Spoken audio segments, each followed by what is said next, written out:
Coronation Street spoilers for next week, August 4th to 8th, 2025, tease that Dev Alahan and Bernie Winter's long-awaited wedding was never going to go smoothly, but no one in Weatherfield could have predicted the level of chaos it would cause on the cobblestone streets. In the days leading up to the ceremony, the streets were already buzzing with unease. Odi Alahan, torn between guilt and fear, was on the edge. The secret he'd been harboring since the disastrous summer party was now eating away at him. Lauren Bolton had unknowingly consumed a drink laced with LSD, intended for Odi himself. The hallucinations that followed had triggered traumatic flashbacks implicating Joel Deering, and Odi knew the truth couldn't stay buried forever. Odi's growing tension finally erupted one late afternoon at Victoria Gardens. With a bottle of vodka clutched in his shaking hand, he ignored Lauren's repeated calls. His head spun not from the drink alone, but from the weight of his conscience. It wasn't long before Gary Windus, accompanied by Theo Silverton, stumbled across the distraught teen slumped against a builder's van. When Theo reached out to help, Odi stumbled, hitting his head against the side mirror and collapsing to the ground. Back at Odi's house, Lauren, increasingly frantic, showed up looking for answers. When she found Odi bruised and mumbling on the couch, his guard finally broke. The confession spilled out in fragments. He hadn't meant for it to happen. The spiked drink, the hallucinations, the trauma she had to relive, it was all his fault. Lauren's reaction was a tangled knot of horror, confusion and fury. But somewhere in the middle of his raw, guilt-laden apology, Lauren saw the boy behind the mistake. She didn't scream. She didn't storm out. But the fracture in their bond was palpable. Meanwhile, the wedding of Dev and Bernie was quickly descending into farce. In a misguided attempt to save on costs, Bernie had chosen vintage, borderline garish suits from a second-hand dealer she found online. What arrived instead were hideously mismatched, oversized relics from the 1970s, each more hideous than the last. The guests were stunned into silence. Dev, mortified, tried to laugh it off, but Bernie was clearly stressed. That stress took a toll. During the chaotic reception, as Chesney Winterbrown nervously watched the ceremony stream on his phone from the kebab shop, he saw the moment Bernie clutched her chest and collapse. Paramedics were called. The video cut out as the guests gasped. Chesney bolted out into the street, just in time to see the ambulance speed past. In the midst of it all, ABI Webster was faking a migraine. She'd told Kevin she needed to rest at home, citing exhaustion, but her real reason was darker. Slipping out the back door, ABI met with Carl under the bridge. Whatever dealings the two were involved in remained hidden in shadows, but her furtive behavior hinted that danger was circling her life once again. Elsewhere, Debbie Webster was seizing her own opportunity during the gathering. With so many familiar faces in one place, she went down on one knee and proposed to Ronnie Bailey in front of the crowd. Shocked but delighted, Ronnie accepted, drawing cheers, one rare happy moment in an otherwise chaotic day. Carla Connor, too, found her reason to smile. After weeks of negotiation, DS Lisa Swain finally gave her blessing for Ryan to move into the new house Carla had bought. It was a small, stabilizing gesture in Carla's otherwise turbulent life, and for once, it gave her hope that Ryan might begin to heal from his trauma. Over on a quieter side of Weatherfield, Kit Green had made a difficult decision. After months of denial and avoidance, he was now determined to form a relationship with his son, Brody. Learning about Brody's troubled upbringing had struck a nerve. Rather than attend Dev's bachelor party, Kit invited Brody to a local football match, hoping to connect through shared passion. The outing was tense at first, but a spark of understanding flickered between them. Later that day, Kit invited his girlfriend, Sarah Platt, to lunch with him and Brody at Roy's Rolls. It was meant to be a bonding moment, but tensions ran high. Brody barely spoke, and Sarah's polite attempts at conversation fell flat. Just as Kit was trying to salvage the meal, they overheard Tim Metcalf talking to Sally about his concerns over Joni's bruises. Something about the conversation made Kit's stomach turn. Joni had always been kind to Brody, and the idea that she might be suffering in silence shook him. That evening, Sally and Tim made the difficult decision to notify social services. Meanwhile, Todd Grimshaw was deep into his own troubling revelation. He had recently told Theo that the flat on the corner of Rosamond Street was available for rent, but Theo didn't seem interested. Instead, he grew increasingly distant and irritable. George Shuttleworth confided in Todd that he'd miss Theo when he moved out, and to cheer him up, Todd suggested they participate in a local horse racing charity event. But things went sideways when Todd, in an attempt to lighten the mood, tried the mechanical horse attraction. Theo exploded in jealousy, accusing Todd of embarrassing him. Later that night, Theo faked a headache and demanded they leave. His possessive streak deepened when Todd chose to spend time with Summer Spellman. Theo's behavior grew darker, more volatile. Todd began noticing the controlling patterns, subtle jabs, frequent guilt-tripping, bursts of anger. It was more than insecurity. It was veering into dangerous territory. After a heated moment at the Rovers, Theo was escorted home by Gary Windus, who had received a call about the arrival of social workers. But they were stopped on Rosamond Street by Oddie, still drunk and stumbling into the path of their car.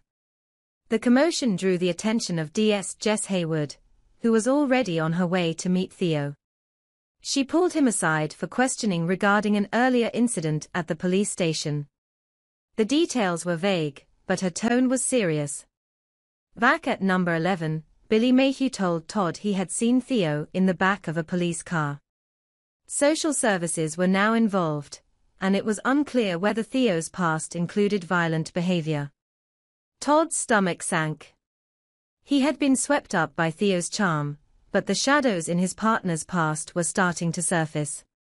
Determined to learn the truth, Todd began investigating. At the cabin, Jenny Connor found herself flustered when George Shuttleworth fixed a leaking pipe for her. In a moment of vulnerability, she invited him to dinner. There was a chemistry between them, awkward, tentative, but unmistakably present. What Jenny didn't know was that Glenda was also nursing feelings for George. A subtle rivalry was brewing beneath the surface, one likely to complicate things further. On the other side of town, Steve and Amy were processing Trace's unexpected decision to pursue a peaceful divorce. But Amy, always perceptive, sensed something off. Trace's newfound calm was too out of character. Amy began watching her mother closely, convinced she had a secret plan in motion. By the end of that chaotic day, Weatherfield was left reeling. Broken truths, secret alliances, and bruised relationships were spreading like wildfire. And as night fell over the cobbles, it was clear that for many residents, the chaos had only just begun. The fallout from Dev and Bernie's wedding catastrophe rippled through Weatherfield with increasing intensity. While Bernie remained in the hospital under observation for what doctors suspected was stress-induced arrhythmia, Dev was left grappling with his dual roles of concerned partner and furious father. As Oddie's secret unraveled, Dev's trust was broken. Bernie's collapse had only deepened the urgency to reevaluate his priorities, and Oddie's actions had brought nothing but shame. Dev confronted Oddie in the hospital car park. The moment was raw and emotionally charged. Oddie, already weakened by guilt and his recent accident, was barely able to meet his father's eyes. Dev accused him of recklessness, not just with drugs, but with other people's lives. Oddie offered no excuses, just a quiet, broken apology. It wasn't enough. Back at the flat, Lauren was spiraling. Though she hadn't told anyone about Oddie's confession, the knowledge burned inside her. Her history with Joel Deering had already left scars.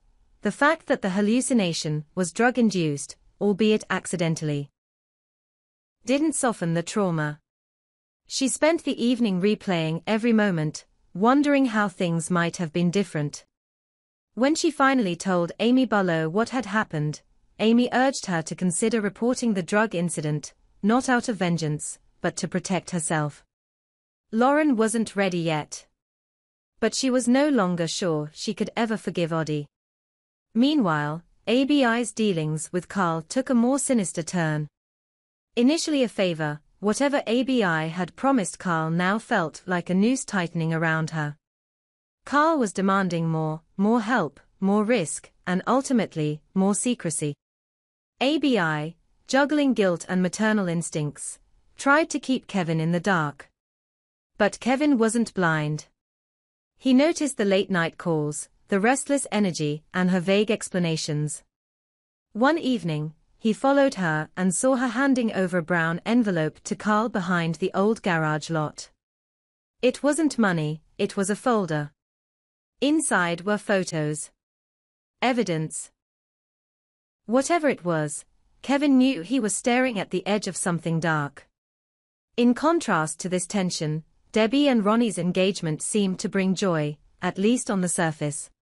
But Debbie, in her heart, felt the old familiar itch of restlessness.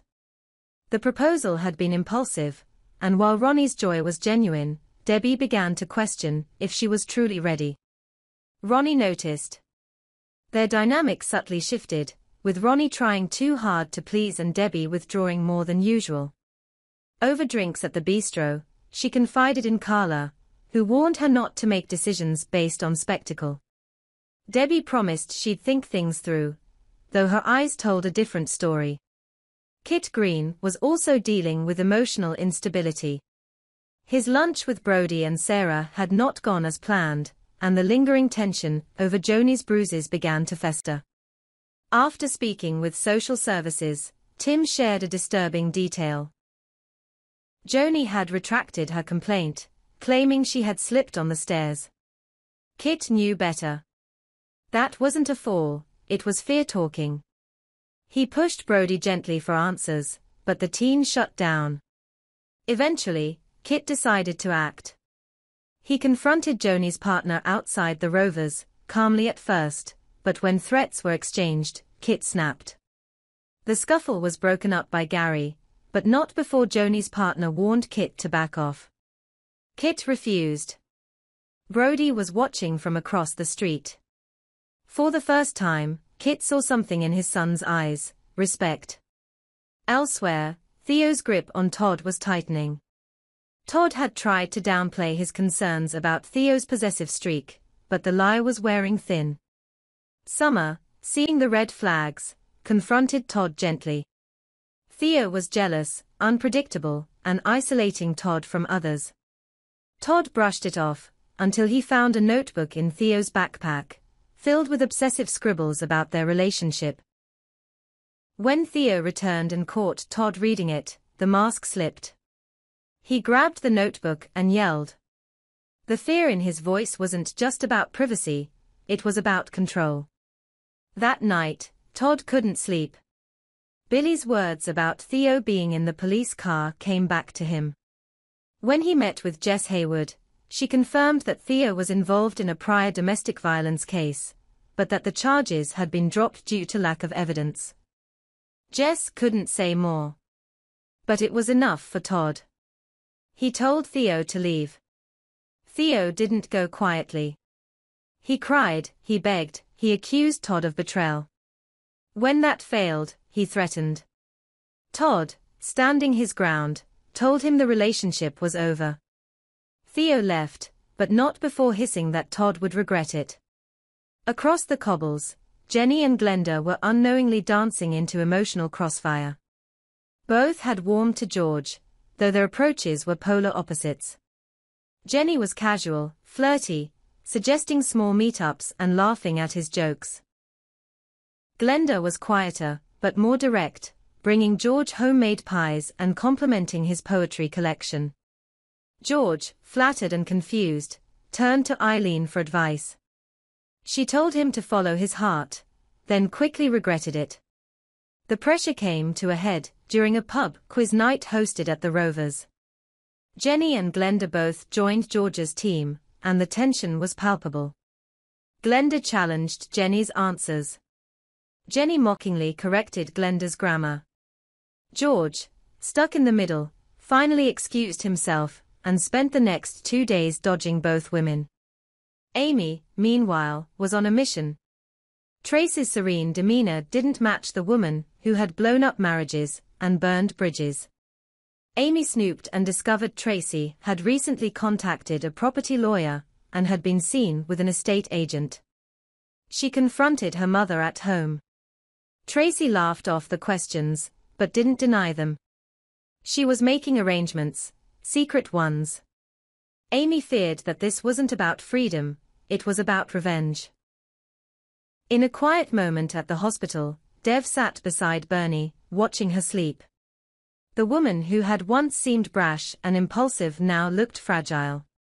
The doctors assured him her condition wasn't life-threatening, but it was a wake-up call. Dev knew he had to mend fences, not just with Bernie, but with Oddie, Lauren, and even Chesney, who had felt sidelined by all the drama. That night, Dev visited Oddie again. This time, he didn't shout. He listened. Oddie explained everything again, but slower, with more clarity.